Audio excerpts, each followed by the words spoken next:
This is Kat Sturtz from rockingyourpath.com with another episode of Fast Action Fridays. Today, my guest is Nyota Gordon. We met in a wonderful mastermind group called the Front Row VIP. And the more I got to know her, the more I wanted to know about her passions and her experience and what she's doing now after having spent 22 years in the U.S. Army. I think that's just wonderful. Thank you. Welcome to the show. And can you tell everybody a little bit more about yourself?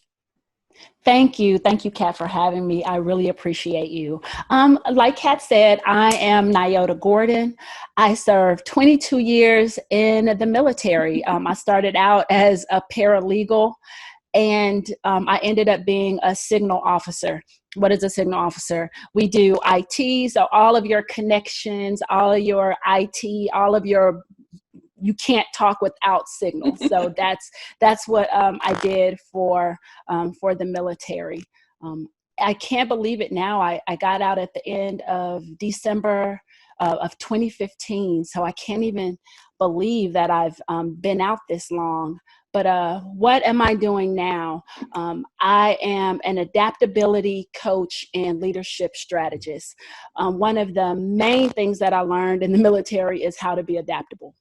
And that is what the skill is. It's not about just the transition. It's about being able to gather up everything that you've learned and use that as a skill to be more adaptable, and not just at work, but also at home. And that's kind of what I'm doing, just teaching people how to use those hard-earned skills and leadership and soft skills that you may not even realize that you have, and just using that for good and not evil. So that's basically what I'm doing, and using the path of entrepreneurship as a vehicle to heal and help and serve. Oh, yeah. We align so well, especially with that adaptability. I have what I call my AAA approach, which is adopt, adapt, adjust. And it's like you explained, we all have skills we've learned over the years and talents we've embraced over the years, and they're transferable to other things. Yes. So for people wanting to start or grow their business, yes, being adaptable to their surroundings, to the changing technology, to mindset, to all kinds of things is so important. Now today, I know we're talking about the benefits and how to stay focused on task, right? And you've got tips for us. I do. You know, a lot of us are multi-passionate or squirrel, right? And so sometimes it's right. Sometimes it's really hard not to just go to where all of those shiny lights are. And I love a good shiny light. I'm here to tell you. But when it comes to being focused at home, being focused for your family, being focused for your business or for your job, it is very important for you to be able to, focus on what you're supposed to be doing, right?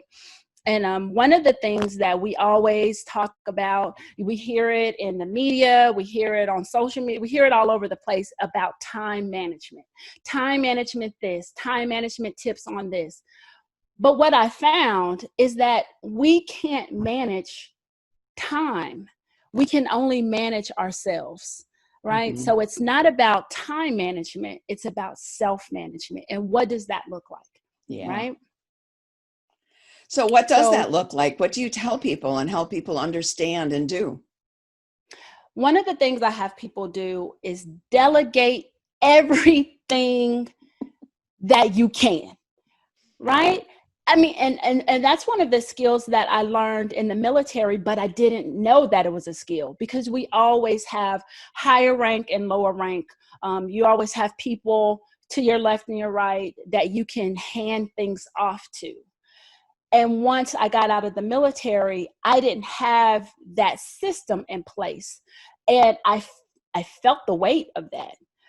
So one of the number one things I would say is put that system in place for yourself, whether that looks like you ask friends to help you, you ask family to help you, or you hire someone to help you do things that is not your area of genius, right? So things like administrative tasks, hand those things off, paperwork, updating your CRM, like that stuff.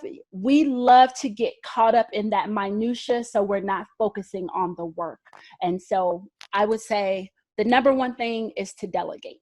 I love that. And I love the phrase you used when you said, when you no longer had that higher and lower because you're a solopreneur, Right. you felt the weight of all of those tasks upon you.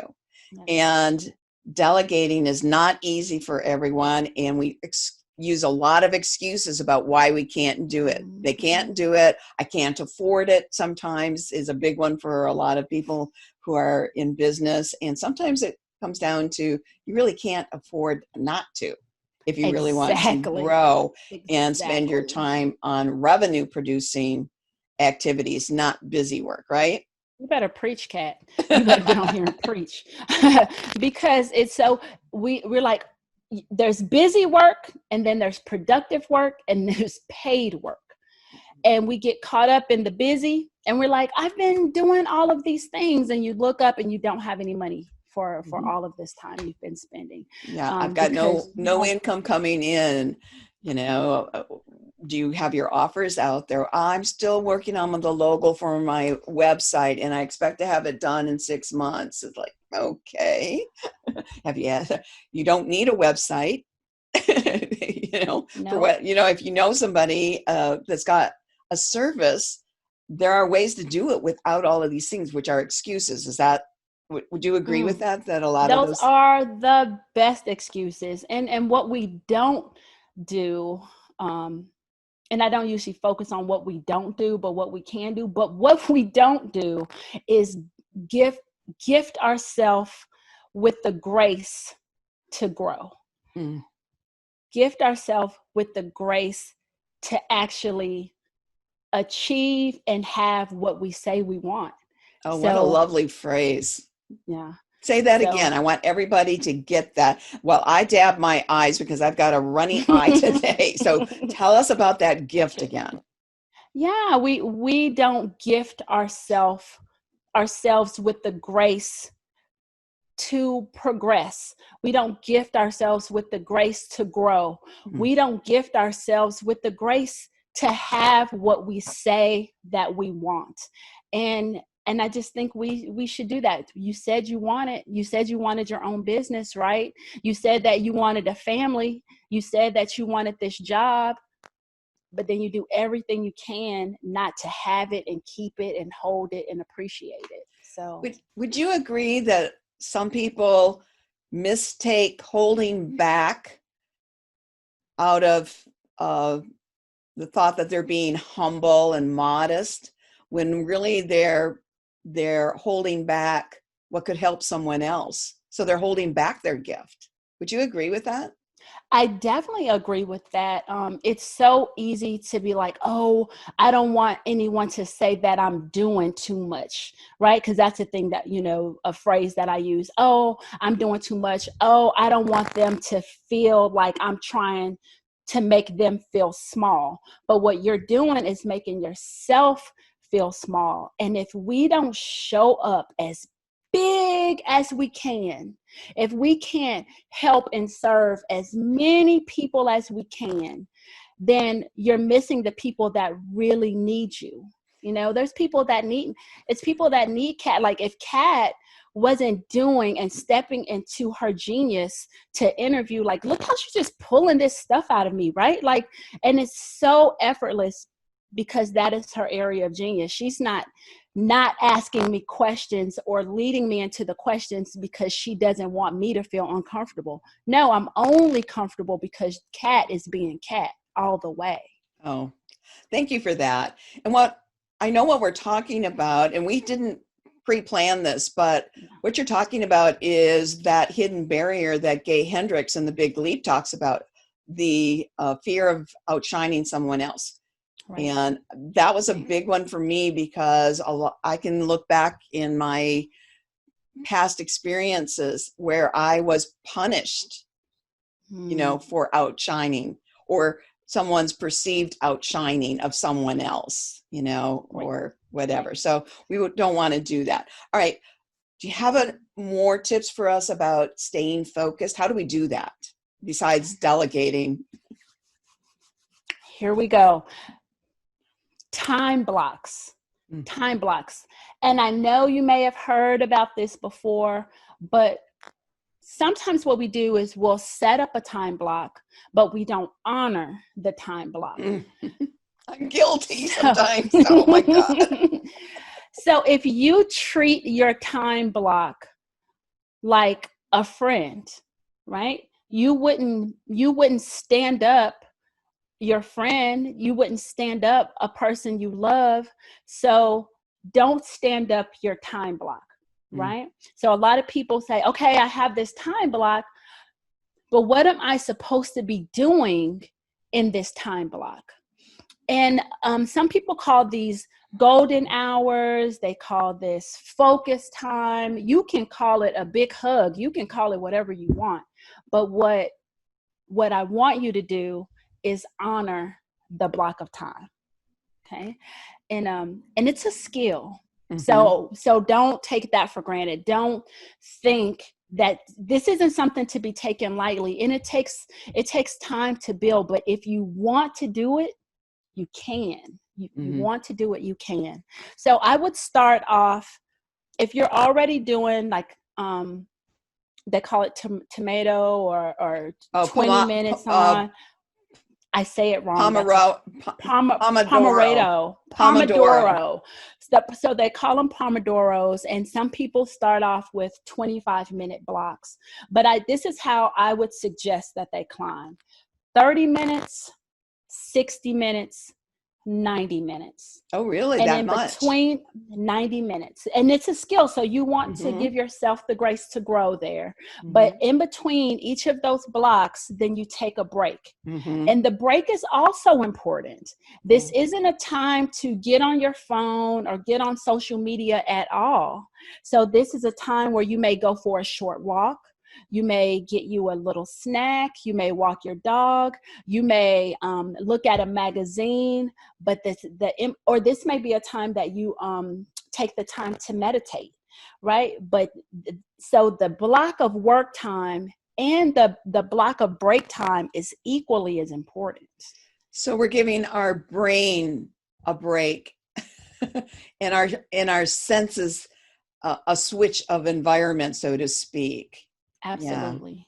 Yeah. Yep. Absolutely. I agree. Absolutely. And so now that you have these blocks, so this is how I use my block time. And I learned this through, his name is Jeb Blount, and he does fanatical prospecting. That's his book, is Fanatical Prospecting. So how I use my time is and so no matter how many blocks if you're doing 30 minutes, 60 minute, or 90 minute, this is up to you. But I use one of my blocks for creativity. And what is creativity? So if you are creating a blog, then that is the time when you write. If you're doing marketing, sales pages, anything like that, that is the time that you create that. If you're reaching out and you do those long Facebook posts that attract people, use that time there to create that long content, that flowing content. It can only come from you, content. Right? This is not what you can delegate. You can't, unfortunately and fortunately, right? This is where you get to show up. Or even, this time that Kat is using to create these interviews. This is creativity. Right? The times, if you have a vlog, if you're a vlogger, that time is your creativity time. So one of those blocks is used for creativity, or two of those blocks, or three of those blocks, however you chain those together. Okay. And I'm assuming that there are other focused theme blocks to concentrate on. All right. Give us those. And my other block that I focus on is connecting blocks. Mm. And what is connecting? It looks like I'm in your messenger, because one thing that I've been doing now, the people that follow me on my Facebook business page, I look, I see who they are, and I just leave a minute, in Messenger, you can leave those audios. Yep, I And got some, one from you. and thank you, right? Because, in today's time of 1,000 Facebook groups and so many people to follow, I appreciate people taking the time to follow me. So Mhm. I just connected with them and thank them for following me, and let them know whatever you're working on. What do you have upcoming? I have a Facebook group coming up, and it's free. And it's for people that are looking to start their business or side hustle, right? And so I shared that with Kat. Thank you for connecting with me. Thank you for following me. I really Mhm. appreciate that. I just wanted to let you know that I have a Facebook group. It's free, and whatever you're working on, it's less than a minute. It's not painful. And you're actually, if you actually appreciate that, it's easy to do. And there's no additional cost. You don't need special equipment to do this. Nope. Yeah, Nope. I And love it's that. very powerful. It's powerful. It's Yeah. powerful, And I love because that, people don't connect. right. I love that you've got creative and you've got Mm-hmm. connection. And Mm-hmm. those two things together, you do those two things well, and you actually produce and move along so you can tick mark those things that got done. That equals building business opportunities. And the next block, because they lead, they grow. Uh-huh. And then it's actual getting on conversations, having those sales calls, talking to people. How can you help them? Right? Because a lot of times you may have that discussion with someone, and you're like, oh, that's not something that I do. I can't help you, but I can refer you to Kat.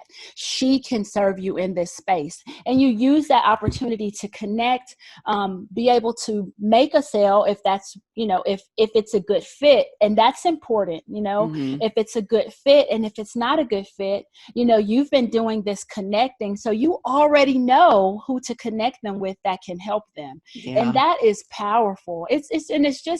It's a way to make the world a smaller place, and continue, I'm a service girl, I want to serve people, right? And so it just continues your way of how you show up and how you serve in your world. It's my way of still protecting and defending and serving this country, one person at a time.